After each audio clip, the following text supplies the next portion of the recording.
Nak beli emas tapi takut tersalah langkah? Jangan risau. Saya sharekan 5 tips penting untuk anda beli emas pertama anda. Tips pertama, beli emas, jangan tunggu harga emas paling rendah. Sebab emas ni simpanan jangka masa panjang. Dia bukan macam kita trade saham. Tips kedua, beli ikut bajet. Jangan ikut nafsu. Kalau ada RM100, mula je dari situ. Jangan sekali beli banyak, tapi sekali beli je. Tak konsisten. Konsisten lebih powerful. Tips ketiga, beli emas fizikal 999 atau akaun emas yang trusted. Dan pastikan ada jaminan buyback. Jangan beli emas tapi tak laku bila dijual balik.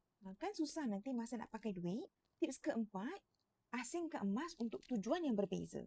Contoh seperti persaraan, dana pendidikan anak-anak, umrah dan haji. Okey?